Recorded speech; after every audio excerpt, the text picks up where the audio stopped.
you are. And that's how people are going to see you. It doesn't matter how you see yourself, but it's about how you express yourself and have confidence in what you're saying.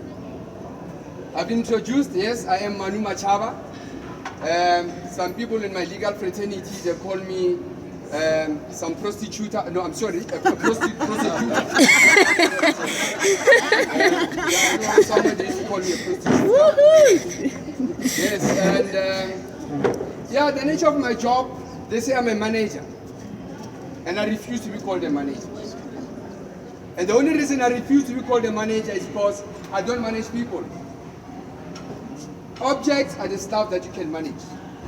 You can manage your time, you can manage your resources, you can manage your money, you can manage your quality of anything that you do, but you cannot manage people. And the reason is one, people are not there to be managed. People are there to be led. The moment you lead people, you create followers and you create future leaders. But when you manage people, you create objects. You create people that are going to say, Yebo bus. And that is a problem number one, because we are killing critical reasoning. I've been a victim of such, and that's why I love leadership. Where you challenge your manager, and because of challenging your manager, you become victimized. And most of you, I'm sure, you can vouch for it and say, yes, we've been victims of that. Most of you can say, yes, we have resigned where we used to work because we were victimized, because we were thinking. We are living in a different era now. And I always say, as a manager and a leader, there's a clear distinction. When you manage, you have subordinates. But when you lead, you have followers. When you manage, you tell people what they should do. But when you lead, you encourage people to advise and think along with you. Am I right? Yes. Now, I'm going to say to people today, I have people that says, but I'm not in a leadership position. Why are you telling us about leadership? I say you don't need to be in a leadership position to be a leader. Why? Because leadership is an influence. When you've got influence amongst your peers, guess what? People are going to follow you. You don't have to say anything. I mean, you know about people who are nothing.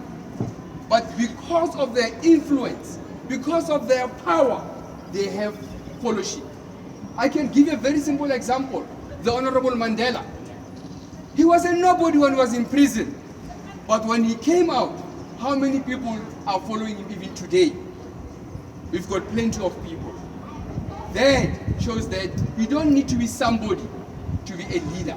You can lead from the bottom of your position, as long as people believe in you and you can inspire people to be who they can be. We have a very serious challenge today in our organizations. The problem with today's challenge is that our businesses are modeled along the lines of management. And management of many years ago, our business models, our management models haven't changed. They are all still the same. The same as back then when we had Henry Ford. And if you remember Henry Ford, he employed people for their hands. And when they started thinking, what did he do? He fired them. He said, I did not hire you to think. I hired you for your hands. Which is why today, with all due respect, there's people that are saying, we don't need managers today. We need leaders.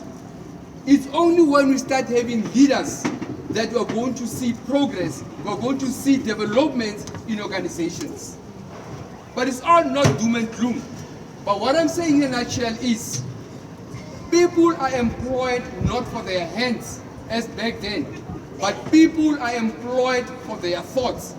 But we as managers, the moment somebody starts challenging us, the moment somebody starts thinking, we suppress that person.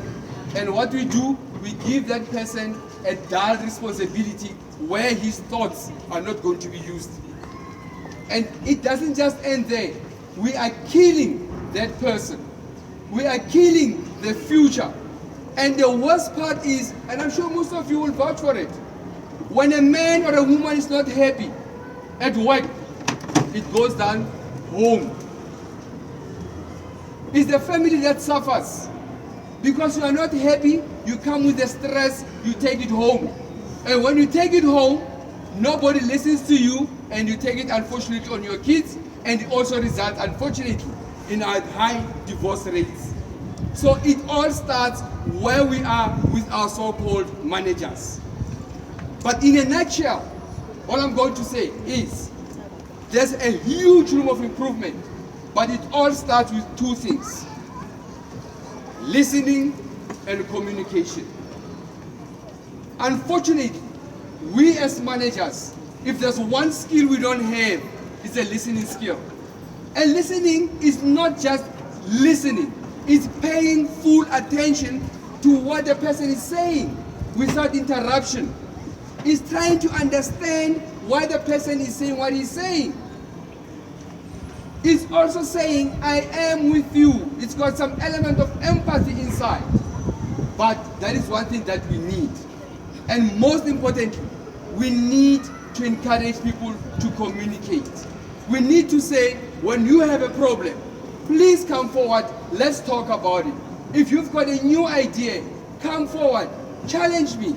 I always say to people that when they ask me how I manage to lead my courts to success, I say I don't manage people. All I do, I lead them.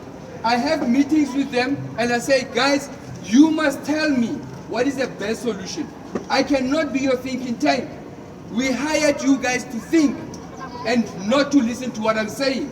And the nice thing about it is that, biology tells you, very simple. Every person has got about 100 billion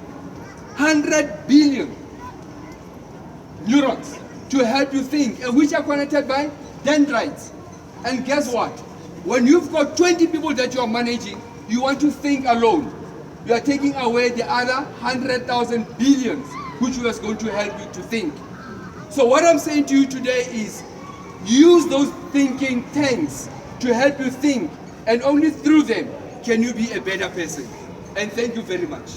Thank you.